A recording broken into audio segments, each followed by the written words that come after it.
नमस्कार, times now Navbharat पर आपका स्वागत है। मैं हूं ज्योति मिश्रा त्रिपाठी। टीवी न्यूज के सबसे फ्रेश शो 4 का फायर में आप सबका स्वागत है। प्राइम टाइम के अर्ली बुलेटिन में हम आपके लिए लेकर आए हैं दिन भर की हर वो खबर जो आपके लिए जानना है बेहद जरूरी।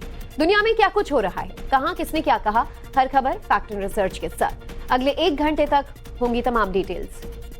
नमस्कार, मैं हूं प्रीति नेगिया आपके साथ। यूपी के अमरोहा में झगड़ा छुड़वाने आई पुलिस पर बदमाशों ने पथराव कर दिया, जिसके बाद पूरे शहर में तनाव के हालात बने हुए हैं। पुलिस ने हालात पर कैसे काबू पाया है, पूरी खबर आपको बताएंगे। साथ ही दिखाएंगे कि फायरिंग की वारदात से कैसे दहल गया राजस्थान का जयपुर। नमस्कार, मैं हूं आपके साथ है श्वेता भट्टाचार्य। न्यूजीलैंड का ऑकलैंड शहर बाढ़ बारिश की मार झेल रहा है। शहर में अब हालात कैसे हैं, हर तस्वीर वहां की हम आपको दिखाएंगे। साथ ही आपको दिखाएंगे कि कैसे ईरान में एक मिलिट्री फैक्ट्री पर ड्रोन से अटैक किया गया है, जिसके बाद इस सेंसिटिव जोन में बड़ा धमाका हुआ है। नमस्कार, 4 का फायर में मैं हूं आपके साथ नैना यादव। बात दिल्ली के पास गाजियाबाद की भी होगी, जहां पर एक युवक का वीडियो वायरल हो रहा है, जिसमें यह युवक पुलिस के बैरिकेड्स को खिसकाकर गाने पर रील बनाता हुआ दिख रहा है। वीडियो वायरल हुआ, उसके बाद पुलिस अब उसकी तलाश में जुट गई है। साथ ही आपको दिखाएंगे पाकिस्तान के एक ऐसे दूल्हे का वीडियो जो बॉलीवुड का दीवाना है। लेकिन उससे पहले देखिए, ईरान के इस्फान में डिफेंस फैक्ट्री पर ड्रोन अटैक हुआ है। ड्रोन अटैक के बाद जोरदार धमाका भी हुआ और आग की लपटें उठने लगी। हालांकि ईरान के डिफेंस सिस्टम ने कई ड्रोन को तबाह कर दिया और इस हमले में छत को मामूली नुकसान हुआ है। ईरान ने इजराइल पर ड्रोन अटैक का आरोप लगाया है। देखिए ड्रोन अटैक का खौफनाक मंजर।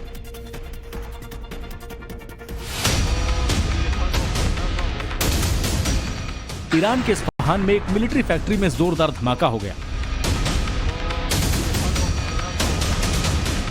ईरान की मिलिट्री ने बताया कि यह धमाका असफल ड्रोन हमले के कारण हुआ। इस हमले को लेकर ईरान के रक्षा मंत्रालय का भी बयान आया। ईरान के रक्षा मंत्रालय का कहना है कि एक ड्रोन को मार गिराया गया और बाकी ड्रोन्स को पकड़ लिया गया।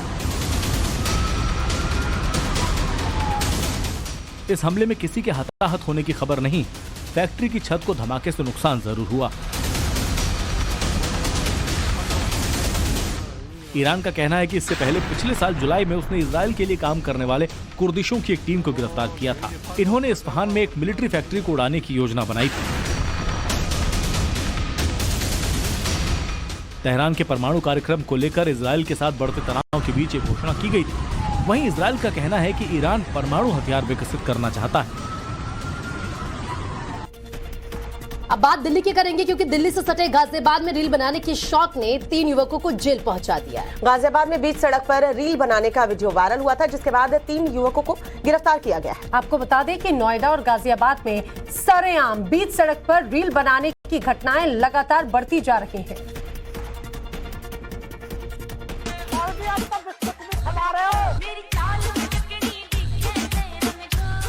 रील बनाने का क्रेज देखिए। गाजियाबाद में बीच सड़क एक युवक का पुलिस बैरियर के साथ खेलते हुए वीडियो वायरल हो रहा है। तेज आवाज में गाना बज रहा है। रात का वक्त है और ये लड़का पुलिस के बैरियर को सड़क पर कभी आगे खिसकाता है तो कभी इसे खिसकाकर पीछे की तरफ ले जाता है।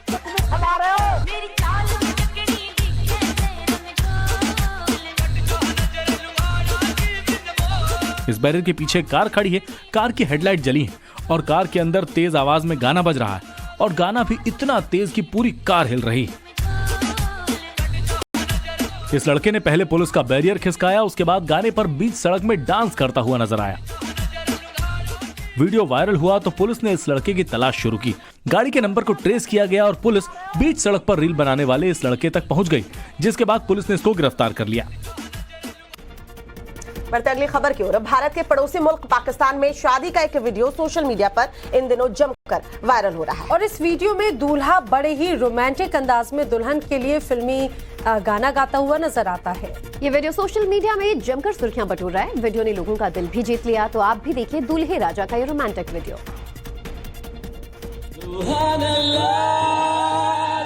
शादी का माहौल है, दूल्हे के हाथ में गिटार है, पास में दुल्हन और मेहमान बैठे हैं और दूल्हा बॉलीवुड की फिल्म का गाना गा रहा है। ये गाना पाकिस्तानी दूल्हे ने अपनी दुल्हन के लिए गाया है। दरअसल दुल्हन की जब एंट्री करती है तो दूल्हे के पास आती है तो दूल्हे ने बॉलीवुड का गाना गाकर दुल्हन का स्वागत किया।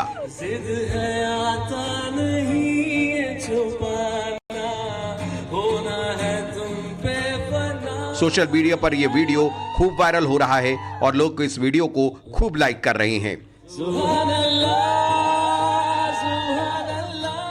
दूल्हा जैसे ही दुल्हन के लिए बॉलीवुड का गाना गाता है, शादी में आए मेहमान भी हुटिंग करने लगते हैं।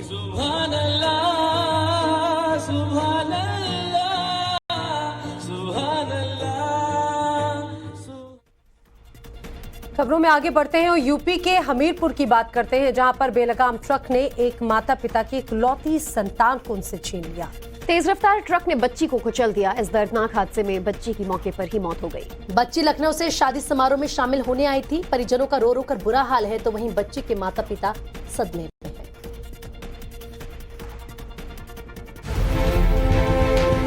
उत्तर प्रदेश के हमीरपुर से आई तस्वीरों को जिसने देखा वो दहल गया।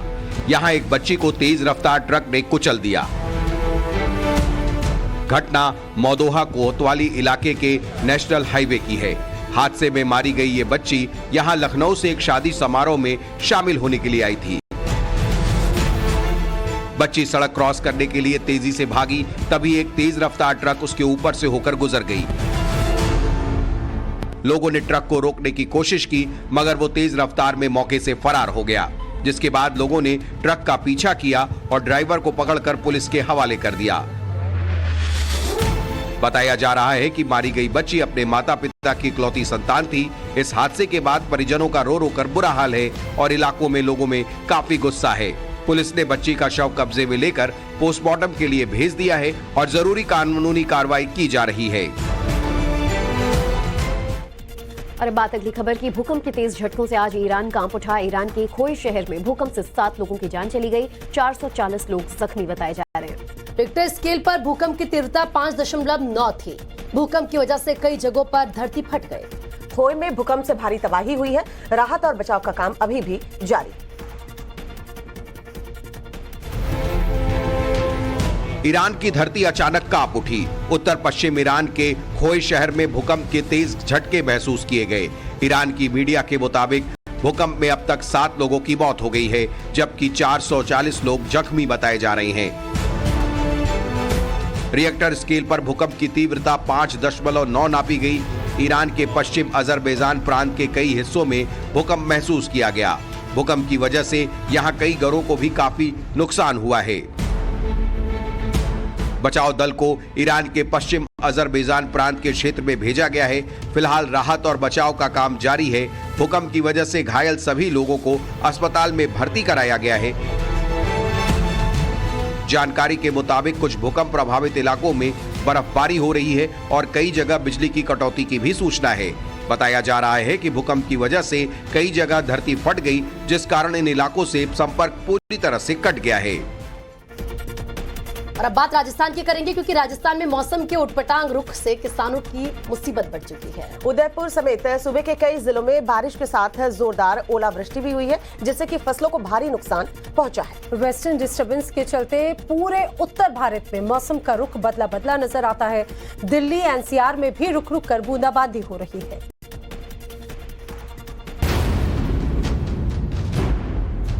राजस्थान में मौसम ने अचानक करवट ले ली है। राजस्थान के कई जिलों में देर रात से रुक रुक कर बारिश हो रही। बारिश के साथ जमकर ओले भी बरसे। बारिश और ओलावृष्टि की तस्वीरें उदयपुर की हैं, जहां ओले ने किसानों के मंसूबों पर पानी फेर दिया।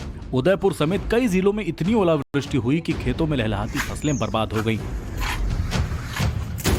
वेस्टर्न डिस्टर्बेंसेस की वजह से राजस्थान समेत पूरे उत्तर भारत में मौसम का रुख बदला बदला नजर आ रहा है, लेकिन इसका सबसे ज्यादा असर राजस्थान में ही दिख रहा है। उदयपुर में हर जगह ओले दिखाई दे रहे हैं। बारिश और ओलावृष्टि के साथ तेज हवाएं भी चली, जिसके चलते फसलों को काफी नुकसान हुआ। सबसे ज्यादा नुकसान सरसों की फसल को हुआ।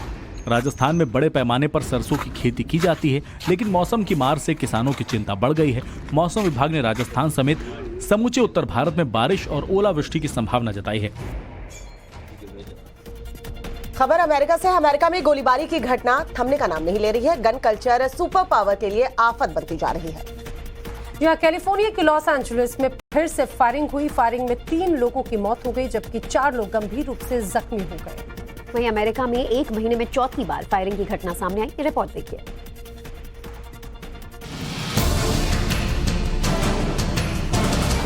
अमेरिका में गोलीबारी की घटना कम नहीं हो रही। कैलिफोर्निया के लॉस एंजलिस में हुई फायरिंग में 3 लोगों की मौत हो गई, जबकि 4 लोग गंभीर रूप से जख्मी हो गए। देर रात करीब 2:30 बजे लॉस एंजलिस के नजदीक बेवर्ली क्रेस्ट में गोलीबारी हुई। फायरिंग में मरने वाले लोगों की अभी तक शिनाख्त नहीं हो पाई है, वहीं घायलों का अस्पताल में इलाज चल रहा है। लॉस एंजलिस में अंधाधुंध फायरिंग से कोहराम मच गया। बताया जा रहा है कि अज्ञात हमलावर ने पहले गाड़ी में सवार 3 लोगों को गोली मारी, तीनों की मौके पर ही मौत हो गई। फिर सड़क पर खड़े 4 और लोगों पर दनादन फायरिंग कर दी। गोली लगने से चारों लोग गंभीर रूप से जख्मी हो गए। फायरिंग कर हमलावर मौके से फरार हो गया। फायरिंग के पीछे की वजह क्या है, इसका खुलासा नहीं हो सका।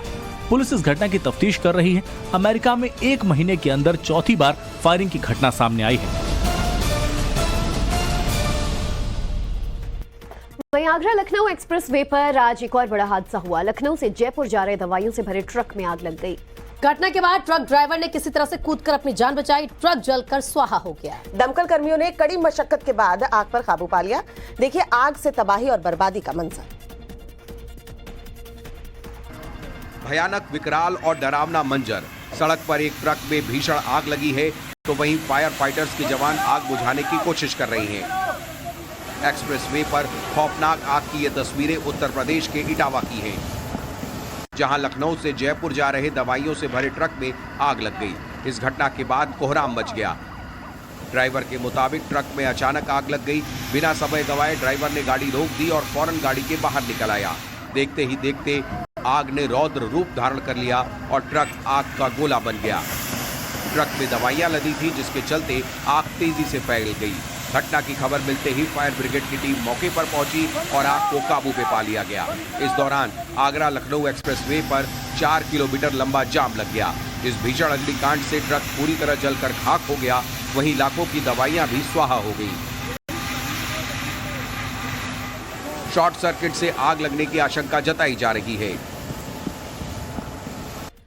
और इस समय की बड़ी खबर, बिहार के सीएम नीतीश कुमार पर बीजेपी ने एक बार फिर से हमला बोला है और बीजेपी ने कहा है कि अब नीतीश से समझौते का कोई सवाल ही नहीं है। नीतीश कुमार में दम खम जो है वो खत्म हो चुका है, ये बीजेपी की तरफ से कहा जा रहा है। बीजेपी को अपने पैर पर खड़े होने का अब मौका मिला है। बीजेपी ने तमाम ये बातें कही हैं। क्या कुछ कहना है सुशील कुमार मोदी का, सुनवाते हैं आपको।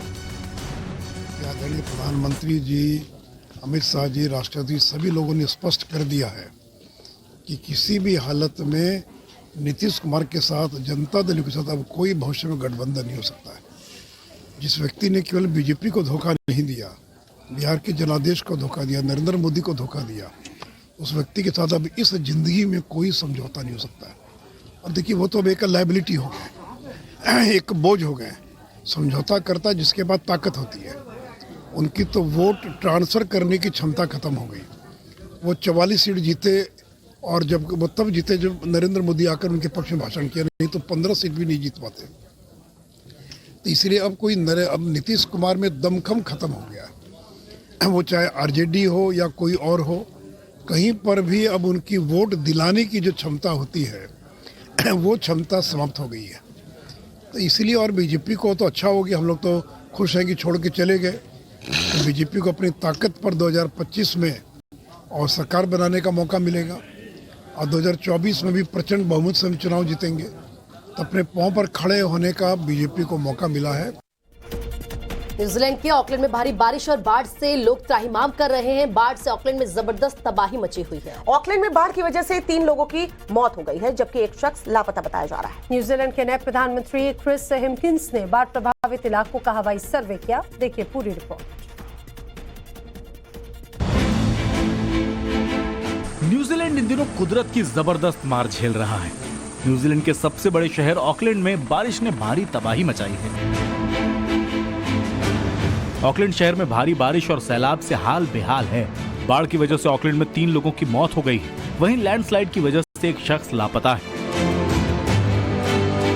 ऑकलैंड में महज 3 घंटे में रिकॉर्ड 15 सेंटीमीटर से ज्यादा बारिश हुई। भारी बारिश को देखते हुए अधिकारियों ने ऑकलैंड में आपातकाल की स्थिति घोषित कर दी है। ऑकलैंड में स्थिति काफी भयावह है। पूरा शहर डूबता नजर आ रहा है। सड़कों का नामो निशान तक नहीं है। गाड़ियां सैलाब में तैरती दिखती हैं। वहीं राहत और बचाव कर्मी बाढ़ में फंसे लोगों का रेस्क्यू करवाने में जुटे हैं। ऑकलैंड में हजारों लोग घरों में कैद हैं। ऑकलैंड में अंतर्राष्ट्रीय उड़ानें अभी बंद हैं। वहीं न्यूजीलैंड के नए प्रधानमंत्री क्रिस हिपकिंस ने बाढ़ प्रभावित इलाकों का हवाई सर्वेक्षण किया। बात उत्तर प्रदेश की करेंगे। राजधानी लखनऊ में एसिड अटैक की घटना से सनसनी फैल गई है। दबंगों ने घर में घुसकर मां बेटे पर तेजाब फेंका है। एसिड अटैक में मां बेटे दोनों ही गंभीर रूप से झुलस गए। वारदात को अंजाम देने के बाद में आरोपी फरार हो गया। वहीं सीसीटीवी में 2 आरोपी तेजाब ले जाते दिख रहे हैं। पुलिस दोनों आरोपियों की जल्द गिरफ्तारी की बात कह रही है।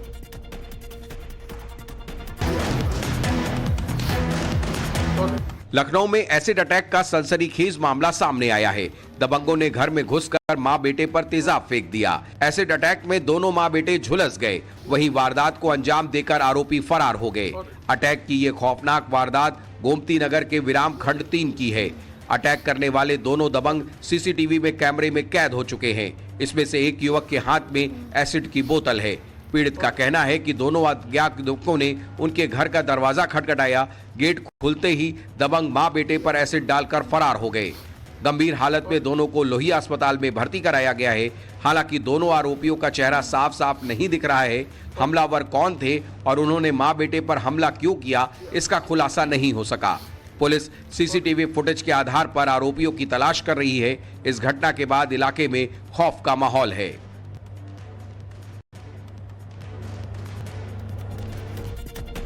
जयपुर में लॉरेंस बिश्नोई गैंग के गुर्गों ने जी क्लब में सरेआम जमकर फायरिंग की। लॉरेंस बिश्नोई गैंग के 3 बदमाशों ने करीब 15 राउंड फायरिंग की। फायरिंग की घटना से शहर भर में हड़कंप मचा हुआ है। सोशल मीडिया में पोस्ट डालकर ऋतिक बॉक्सर ने फायरिंग की जिम्मेदारी ली है और देखिए किस तरीके से बेखौफ बदमाशों ने दनादन फायरिंग की है। अब लगातार बढ़ता जा रहा है। अब समाजवादी पार्टी के राष्ट्रीय अध्यक्ष अखिलेश यादव ने भी मुगल गार्डन का नाम बदलने पर बीजेपी को आड़े हाथों लिया।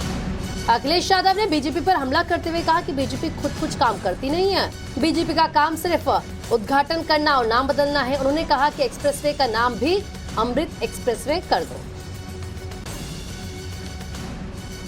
मैं तो कहूँगा इस एक्सप्रेसवे का नाम भी अमृत एक्सप्रेसवे कर दो और हो सकता है कि हमारा आपका नाम भी अमृत कर दिया जाए। इससे भी बड़ा सवाल है, बीजेपी के लोग किसी को स्वीकार नहीं कर सकते हैं। ये तो नाम है, कल हमें मंदिर नहीं दर्शन करने दिया, बताओ। ये बीजेपी के लोग तय करेंगे कि कौन क्या करेगा। मुगल गार्डन का बीजेपी तय करेगी। शर्म आनी चाहिए भारतीय जनता पार्टी के लोगों को जो अपना काम नहीं कर पा रहे हैं। ये कन्नौज बताओ, जितना काम आपको दिखाई दे रहा समाजवादी सरकार का है, हम तो कहते हैं इनका भी नाम बदल दो। अमृत म्यूजियम कर दो, अमृत मेडिकल कॉलेज कर दो, अमृत इंजीनियरिंग कॉलेज कर दो, अमृत शौचालय कर दो। और अब बात यूपी की करेंगे, क्योंकि यूपी के अमरोहा में पुलिस टीम झगड़ा शांत कराने पहुंची थी, लेकिन भीड़ ने पुलिस वालों पर ही अटैक कर दिया। बेकाबू भीड़ पुलिस पर पथराव करने लगी। पुलिसकर्मियों ने भागकर अपनी जान बचाई। बवालियों को खदेड़ने के लिए कई थानों की फोर्सेस को बुलाना पड़ा। देखिए रिपोर्ट।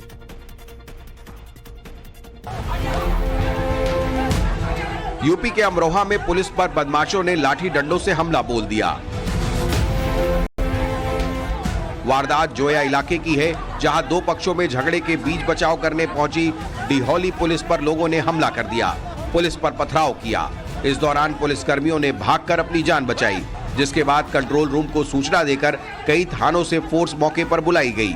पुलिस ने हमलावरों पर लाठीचार्ज करके खदेड़ दिया। पुलिस पर हमले की इस वारदात से मौके पर अफरा तफरी का माहौल बन गया, जिसके बाद इलाके की सुरक्षा बढ़ा दी गई और मौके पर भारी पुलिस फोर्स को तैनात कर दिया गया। मामले में पुलिस ने 8 नामजद समेत 26 लोगों के खिलाफ मुकदमा दर्ज किया है। पुलिस आरोपियों की गिरफ्तारी के लिए दबिश भी दे रही है। पुलिस ने दावा किया है कि बाकी आरोपियों को भी जल्द पकड़ लिया जाएगा।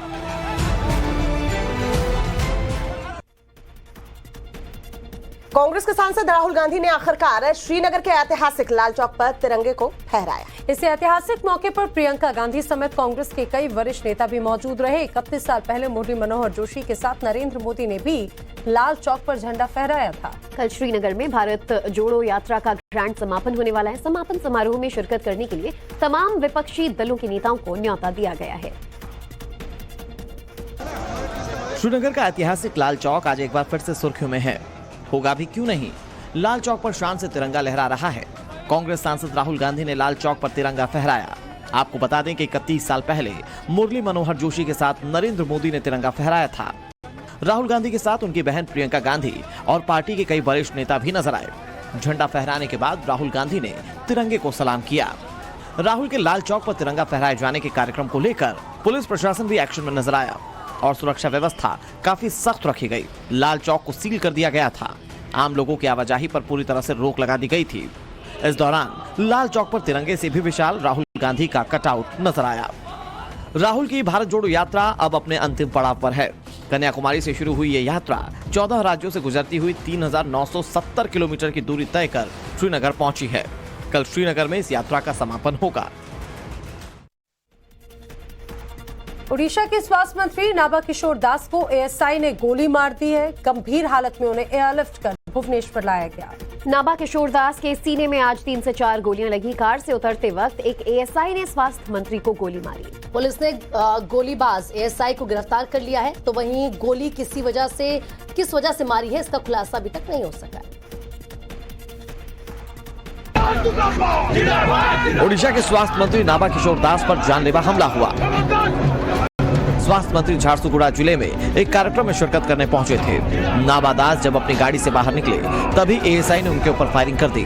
बताया जा रहा है कि स्वास्थ्य मंत्री के सीने में 3 गोलियां लगी हैं। एएसआई ने अपनी सर्विस रिवॉल्वर से नाभा दास पर 3 से 5 राउंड फायरिंग की।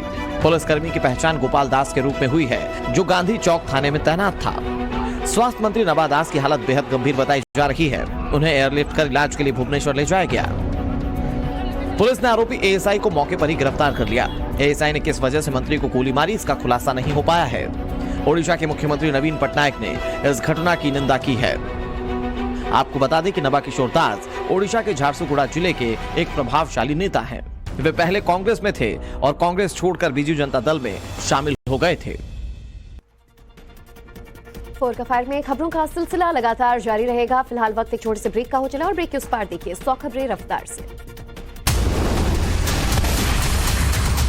चला तिरपाल के नीचे रहे, लेकिन वाराणसी का एक ऐसा मंदिर है जहां पर काशी विश्वनाथ के रूप कहे जाने वाले बाबा लाड भैरव को एक तिरपाल तक नसीब नहीं हो पा रहा है।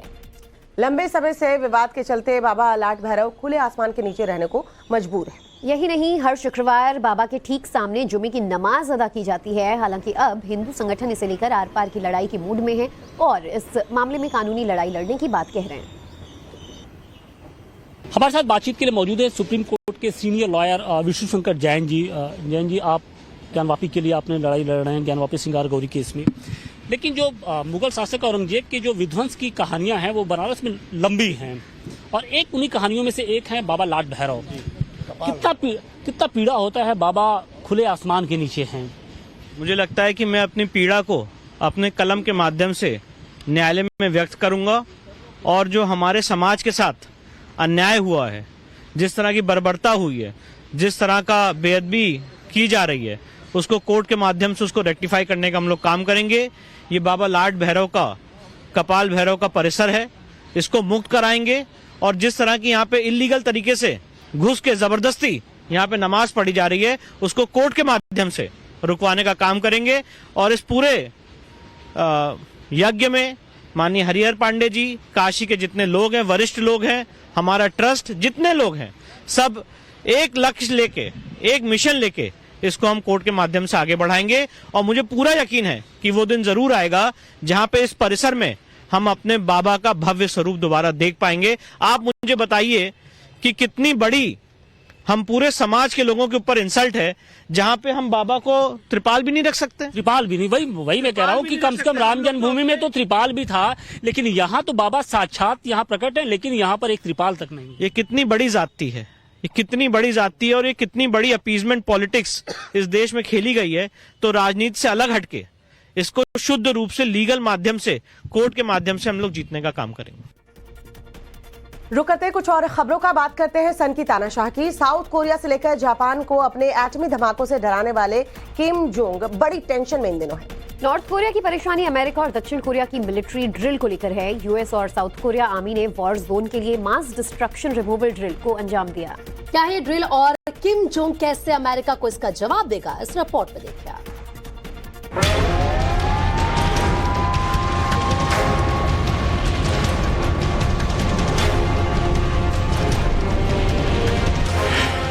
एक ऐसा विस्फोट जिसके होते ही सब कुछ तबाह हो जाता है।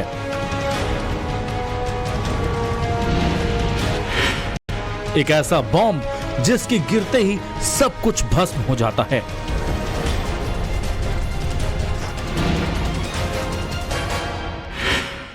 तबाही ऐसी आती है कि जिसकी कल्पना से भी रूह सिहर उठती है।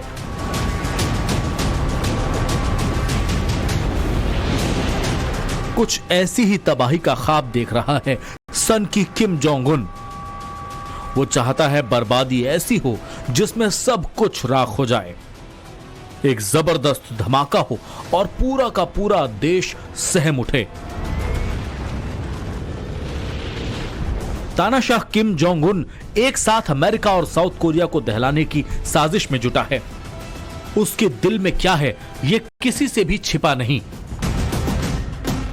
एक तरफ तो वो एटम बॉम्ब से पूरी दुनिया को दहलाने का सपना संजोए हुए है, दूसरी ओर वो पावरफुल न्यूक्लियर बॉम्ब बनाकर दुनिया का सुपर बॉस बनने की हसरत पाले हुए है।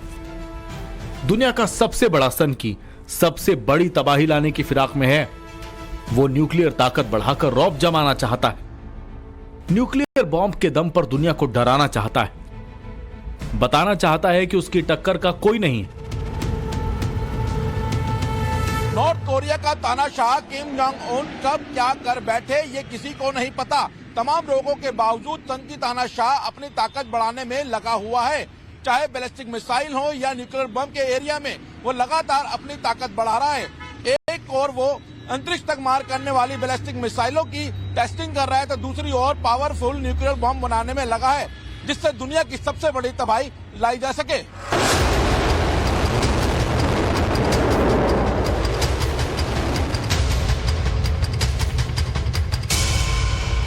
तानाशाह किम ने जो हसरत पाल रखी है उसे पूरा करना आसान नहीं, क्योंकि सुपर पावर अमेरिका ने उसकी हसरत पर पानी फेरने का पूरा प्लान तैयार कर लिया है।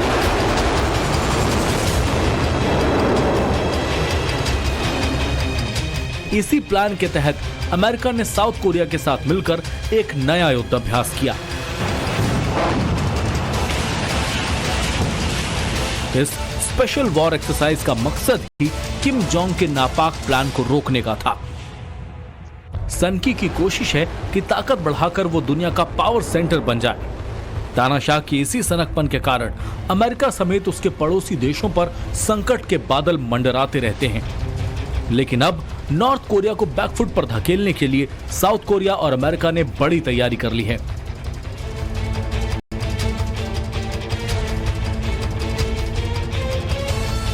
जरा इन तस्वीरों को गौर से देख लीजिए। ये तस्वीर अमेरिका और साउथ कोरिया की मिलिट्री ड्रिल की तस्वीर है। इन तस्वीरों में आप देख सकते हैं कि जहां एक तरफ यूएस और south Korea army war zone के लिए स्पेशल ड्रेस पहनी हुई है, वहीं दूसरी ओर ये खास team mass destruction removal drill को अंजाम देने में लगी है। इन तस्वीरों के सामने आने के बाद से नॉर्थ कोरिया के सन की तानाशाह किम जोंग उन की नींद उड़ी हुई है।